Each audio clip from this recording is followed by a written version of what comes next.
Bagong upcoming vlog ni Kim Chiu, ipapasilip ang pinarenovate na mansyon sa Cebu. Dahon King, ginuhit ang mukha ni Kim Chiu sa dahon, viral sa TikTok.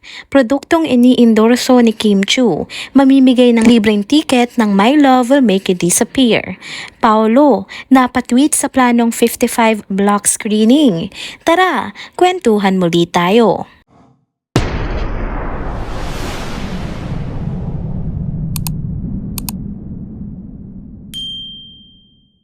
Hello mga ka-trenders! Welcome back muli sa ating channel. Kung bago pa lamang kayo dito, huwag nang kalimutang mag-like, mag-subscribe at i-hit na rin ang bell notification para lagi kayong updated sa mga balitang trending at napapanahon.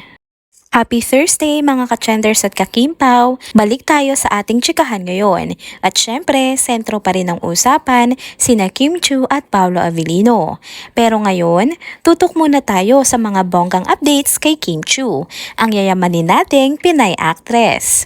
Nag-aabang na din ba kayo sa upcoming vlog ni Kim ngayong linggo? Kasi mukhang puno ito ng exciting na ganap mula sa naging pagdalo niya sa Sinulog Festival.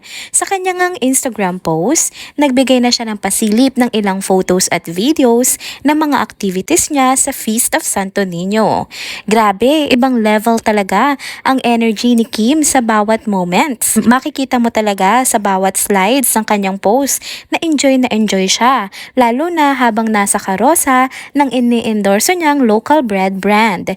Ang saya rin ng interaction niya sa mga fans na todo abang sa kanya. Talagang hindi siya nawawala ng time para i-give back ang love na binibigay ng kanyang mga supporters. Bukod dyan, isa sa mga highlights ng trip niya ay ang pagbisita niya sa Santo Niño Shrine. Sa totoo lang, kitang-kita na sobrang malapit sa puso ni Kim ang tradisyon na ito. At syempre, hindi mawawala ang mga food trip niya sa Cebu.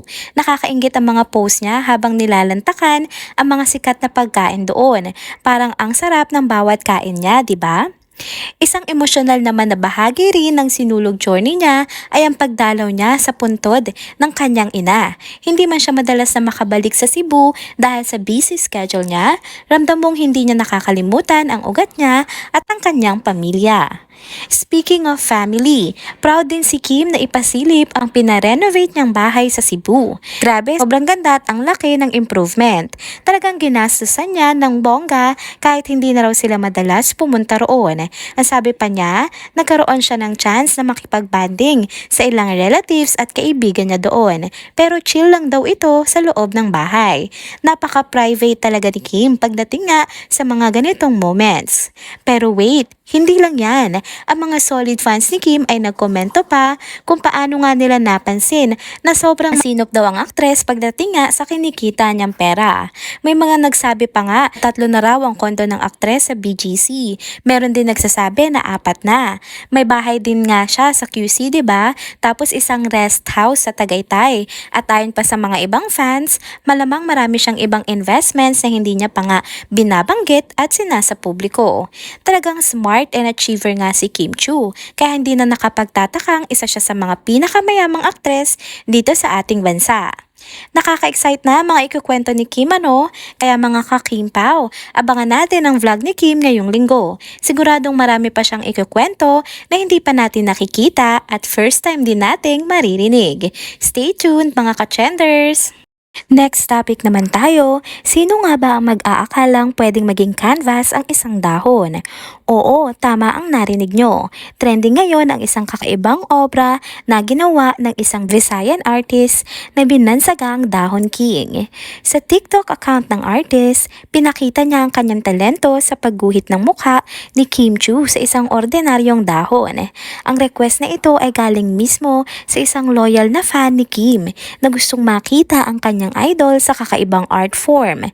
Hindi naman nagdalawang isip si Dahon King na pagbigyan ang request na ito. Sa video na umabot na sa libo-libong views at shares, mapapanood ang step-by-step process ng artist mula sa pagpili ng tamang dahon hanggang sa dahan-dahan niyang inilapat ang mukha ni Kim gamit ang kakaibang teknik sa pagguhit. Talagang tumutok ang mga fans habang unti-unting lumilitaw ang itsura ni Kim sa bawat stroke ng kanyang kamay. Nang matapos, itinaas pa niya ang dahon sa sinag ng araw at itinapat sa langit. Parang sinasabing, Kim, para sa iyo ito. Doon lumabas ang napakalinaw na imahe ng mukha ng Chinita Princess na kuhang-kuha ang kanyang ganda. Hindi naman nagpahuli ang mga netizens sa pagbigay ng papuri sa comment section. Sabi ng karamihan, sobrang husay at galing daw ng artist. Pero ang pinakapatok sa lahat, ang hirit ng mga King Pao supporters na sana si Paolo Avellino naman ang sunod na iguhit o kaya yung magkasama sila bilang love team.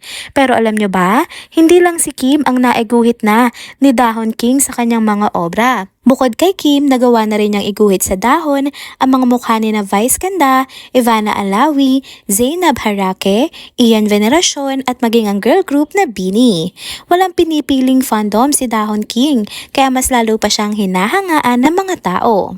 Ang talento nga ni Dahon King ay isang patunay na hindi hadlang ang simpleng materyales tulad ng dahon para makagawa ng isang world-class na sining. Kaya naman, saludo kami sa iyo Dahon King at syempre, abangan pa natin kung matutupad nga ang hiling ng mga fans na magkasama sa iisang dahon sina Kim Chiu at Paolo Avellino.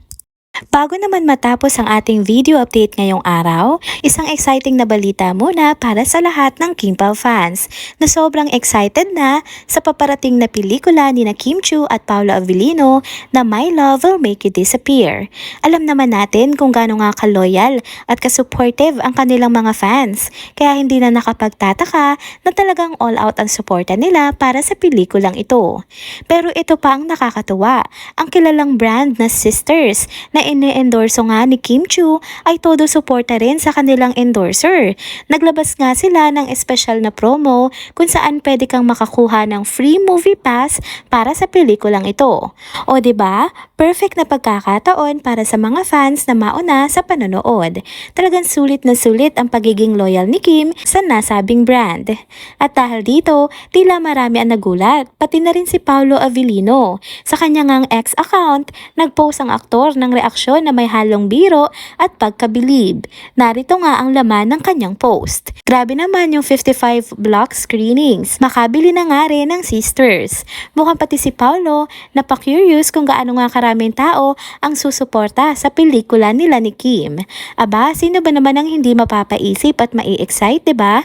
55 block screenings. Imagine niyo yun, bigatin talaga, diba? Sa totoo lang, ibang level na talaga ang hype ng pelikulang ito. Mula sa trailer hanggang sa mga promotional materials, damang-dama mo na ang effort para mapasaya ang mga fans. Kaya naman, King Pao fans, ano pang hinihintay nyo? Abangan nyo na ang pelikula ng King Pao sa mga sinehan at huwag kalimutang i-check ang promo ng Sisters para sa libreng movie pass. And that's it mga ka-trenders. Dito na po muna nagtatapos ang ating isa na namang trending video update. Salamat sa inyong pagsubaybay at pagsama sa akin hanggang sa dulo ng video na ito.